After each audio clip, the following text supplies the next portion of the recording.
तबाह हो गया था। चंगेज के जमाने में यह हलाकू या पूरे अक्सरियत को उन्होंने कत्ल कर दिया था, चंद बच गए होंगे, जगह जगह लाशें। उस जमाने में चंगेज की या हलाकू की बेटी गुजर रही थी रास्ते से, उसने एक जगह कुरान के पढ़ने की आवाज सुन ली।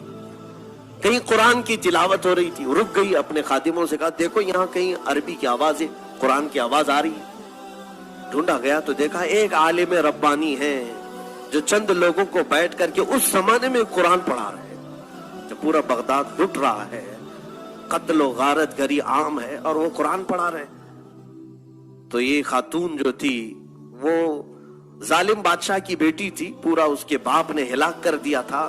उसने बुलवाया उस आलिम को, कहा कि इस जमाने में भी तुम कुरान की तिलावत कर रहे हो? कहा मैं हर जमाने में कुरान की तिलावत करता हूं, पहले भी करता था, अब भी कर रहा हूं। अच्छा, मैंने तुम्हारे मुतालिक एक बात सुनी है मुसलमानों की, तुम्हारा अकीदा यही है ना कि अल्लाह जो चाहता है वही होता है, अल्लाह जो चाहता है वही होता है? तो उन्होंने कहा बिल्कुल, मेरा ईमान है ये, उसके चाहे बगैर कुछ होता भी नहीं है। और तुम्हारा अकीदा यही है कि अल्लाह जिसे चाहता है उसे पावर देता है? उन्होंने कहा बिल्कुल, मेरा अकीदा यही है। कहा तो फिर हमारे ऊपर यकीन क्यों नहीं कर लेते कि अल्लाह जो चाहता है वही होता है? तो हमको चाहा है अल्लाह, इसलिए आज हम हुकूमत में हैं। ये आज के चंगेज भी यही कह रहे हैं कि भगवान अगर ना चाहता तो हम लोग नहीं आते थे। कभी कभार क्यों चाहता है ये भी सुन लो।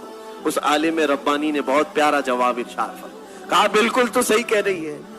उसको मैं एक मिसाल से बताता हूं। कहा भीड़ें जो चलती हैं, बकरियों का जो गौल चलता है, मालिक एक हो, भीड़ें जब रास्ते पर चलती रहती है, झुंड का झुंड जाता रहता है, लेकिन जानते हो भीड़ें पालने वाला जो मालिक है वो कुत्ते भी पालता है, एक दो कुत्ते भी उसके साथ रहते हैं। भेड़ों के साथ कुत्तों का क्या काम है? कुत्ते क्यों रहते हैं?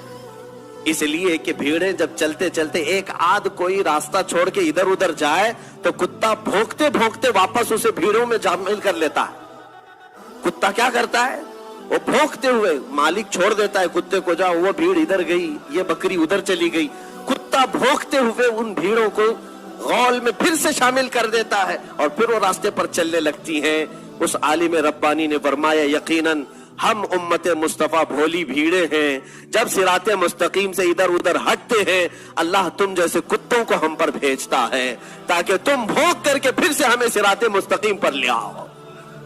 आज इसीलिए ये तमाम चीजें हैं मेरे अजीजों, ये तुम्हें जो आंख दिखा रहे हैं या भौंक रहे हैं, इसलिए कि तुम रास्ता हटे हुए हो। वापस आ जाओ सिराते मुस्तकीम पर। अल्लाह के हबीब का रास्ता छोड़कर कोई इज्जत हमारी नहीं है। उनके जो हम गुलाम थे, खल्क के पेशवा रहे, उनसे फिरे जहां फिरा फिर आई कमी वकार में। उस मौला ने जब ये वादा किया है तुम्हारे लिए, जिसको इकबाल ने यूं कहा कि मोहम्मद से वफा तूने तो हम तेरे हैं, ये जहां चीज है क्या लौहो कलम तेरे।